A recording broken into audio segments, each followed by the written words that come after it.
So you've done all this seemingly, as you've said, without social media. Now you did mention Dribbble, Yes. which is in essence, It is. it's a partial social media platform, but it's very, very niche. Yeah. It's not the TikTok, the Instagram, the LinkedIn. How have you done so? Why have you done so? So I would say that how is, again, just being present with other agencies and having referral work. Okay.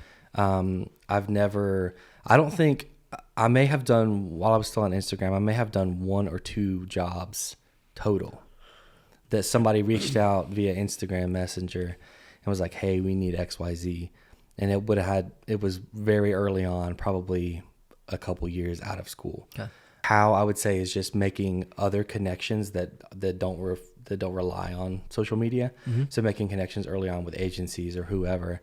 And again, it's hard to tell someone how to do that. Yeah. Because someone reached out to me on Instagram from that agency. So in a way, social media has played a role in so much of my business. Yeah. Just from one conversation. Yes. And not just a volume of messages or a volume of clients that have come through Instagram. Traditional social media has yielded a lot just from one relationship. But I attribute it to like just being present on Instagram because I wasn't trying to do anything. I was just sharing my work. Did you share your process at all? No. Okay. So that it's hard to remember back because it's been so long. But I think it was just snippets of like work in progress and things like that. And somebody found me through a hashtag, I guess. And so it's kind of weird because I don't like social media and I've never thought like, yeah, social media has been big for my business. But in a way, it helped spark one relationship that has been very big for my business. That makes sense. So I would say, to the student or the young designer that wants to be on social media and wants to put their work out there, just put work out. Like, yes, love it. And yes, like be on board and be passionate about what you're putting out. But like people want to see a lot of work. That's the one thing I found early on. And even thinking now on platforms like Dribbble, people want to see volume. They want to see that you're active. They want to see that you're active and they want to see that you have experience. And I think like, obviously dumping 20 posts on Instagram will probably get you canceled, but it will probably also it also says, hey, this person's done a lot of work. Of course, make it good work, only show your best stuff. But I think kind of like early on in freelancing, you might do work that you don't love so that eventually you can say no to more. When you don't have a ton of work, you're probably going to put more of it on there, even if in 2 years you delete it because you don't like it as much. You know what I'm saying? And again, I don't feel, super great giving advice on like social media side of things because I don't do it. Why is good? Why is social media to me is far and beyond more of a distraction than it is a helper. And the easy why is because I don't need to. Yeah.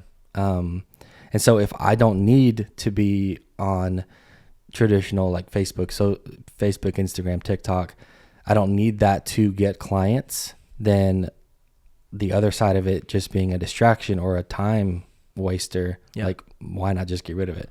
I think that there obviously is value, and I think it depends on the kind of work you do. Yeah. I see a lot of illustrators do really well on social media. Yeah, because they can also get like an influencer following. Exactly. And I think that, so I think it has a lot to do with the type of work. So the work that I do, I want it to be seen by CEOs. Yes. And, people in the corporate world and people, in the higher business world. And it's not at all a knock on other work because there's value everywhere. Mm-hmm. But those people are not on Instagram looking for designers. Where are they? I don't think they're anywhere. They don't They're locked exist. up in a dungeon. Yes. No, I think, well, that's the thing is I think that they are listening to peers. And so I think that's where referral and word of mouth come from. And so they're on LinkedIn. I'll give you that. They're oddly LinkedIn. like just like flowing on LinkedIn. Yeah. Like it's so their jam. LinkedIn, I don't really do anything at all, Yeah. but I am still active on LinkedIn. So you're posting, you're using LinkedIn like Instagram. I'm not. I don't really post at all. I'm just there. You're just ready. It is something that I actually have a goal this year to reach out on Instagram or on LinkedIn the way that I kind of used to on Dribbble. Okay. But just very wisely, and just companies that like, hey, I really admire what you're doing and I'd love to, be in on a conversation or do some work for you guys or whatever it is, because it's just a different level. But again, I don't need that. It's more of a goal for this year, and I would love to just make some higher connections, and LinkedIn seems to be, other than referral, like maybe that's the only place to be as far as social media goes.